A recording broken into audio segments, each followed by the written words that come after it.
سیئۃ، جب کبھی ان پر کوئی مصیبت آ جائے، تکلیف آ جائے، تو یقولوا ھذہ من عندک،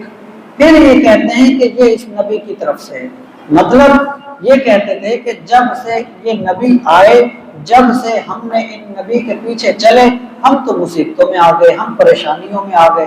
وہ یہ کہتے تھے کہ اس نبی کی پیروی کی وجہ سے ہم پر یہ مصیبتیں آ رہی ہیں، وہ قصوروار ٹھہراتے تھے،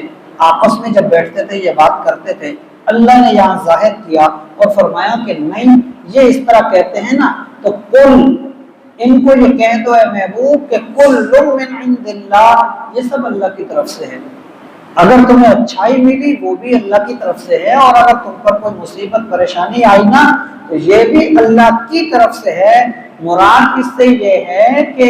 حضور علیہ السلام کی طرف جو نسبت کر رہے ہیں اور کہتے ہیں کہ حضور کی بات ماننے کی وجہ سے ہم پھنسے، تو میرا محبوب اس سے پاک ہے اور میرا محبوب اس سے بری ہے کہ اس کی وجہ سے کوئی مصیبت آئے۔ تو فرمایا فما لہؤلاء القوم، کیا ہو گیا اس قوم کو کہ لا یکادون یفقہون حدیثا، بات کو سمجھنے کی طرف یہ آتے ہی نہیں۔ مراد اس سے یہ ہے کہ یہ حسد یا ضد یا کیا ان کی عقل ہے کہ یہ بات نہیں سمجھتے اور میرے نبی کو قصوروار ٹھہراتے ہیں، حالانکہ ایسا نہیں ہے۔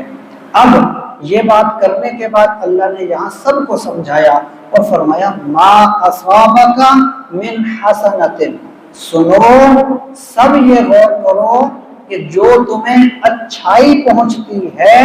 فمن اللہ، وہ اللہ کی عطا ہے، وہ اللہ کا کرم ہے، اللہ کی طرف سے ہے۔ وما اصابک من سیئۃ، اور جب تمہیں کوئی تکلیف، مصیبت، پریشانی پہنچتی ہے تو فمن نفسک، وہ تمہارے اپنی کسی نہ کسی کام کی وجہ سے ہوتی ہے، وہ تمہاری اپنی کوئی نہ کوئی کمزوری کی وجہ سے ہوتی ہے۔ فرمایا وَأَرْسَلْنَاكَ لِلنَّاسِ رَسُولًا، اے محبوب تجھے تو ہم نے سب لوگوں کے لیے رسول بنا کے بھیجا ہے۔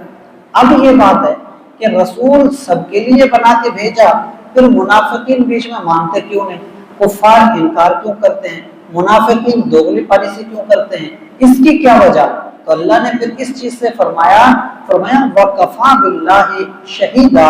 کوئی مانے یا نہ مانے، وَكَفَى بِاللَّهِ شَهِيدًا،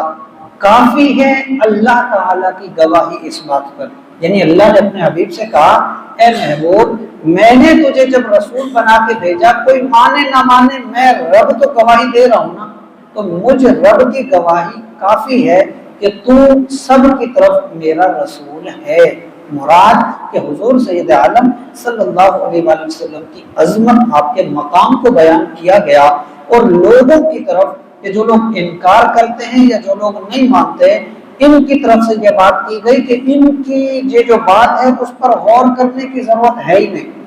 لوگوں سے منوانے کی حاجت ہی نہیں ہے۔ کوئی مانے اپنا بھلا، جو نہ مانے تو رسول اللہ صلی اللہ علیہ وآلہ وسلم کے مرتبے میں کوئی کمی نہیں آتی۔ اس لیے یہاں پر یہ بات بھی کی گئی۔ اور دوسرا اس آیت میں جو چیز ہمیں سمجھائی گئی وہ یہ ہے، انسان کو آنے والی مصیبتوں، پریشانیوں، تنگ دستیوں یا موت کا خوف یا اس طرح کا کوئی بھی تکلیف کا خوف کسی بھی نیک کام سے نہ روکے، کیونکہ عموماً ایسا ہوتا ہے جب ہم کوئی چیز سوچتے ہیں کہ ہمیں دین کے لیے وقت دینا چاہیے، دین کے لیے نکلنا چاہیے، دین کے لیے قربانی دینی چاہیے یا دین کے لیے خرچ کرنا چاہیے، سب سے پہلا سوال دل میں جو پیدا ہوتا ہے نا وہ یہی پیدا ہوتا ہے کہ اگر میں دین کے لیے خرچ کروں میرے گھر بار کا کیا ہوگا، میری آل اولاد کا کیا ہوگا، اگر میں دین کے لیے وقت دوں اور نکلوں تو پھر میں کماؤں گا کیسے، اپنے بال بچوں کا خیال کیسے رکھوں گا، میرے بچے ہیں، میرا گھر ہے، میری فیملی ہے۔ اسی طرح سے اگر بندہ کہتا ہے کہ میں دین کے لیے تھوڑا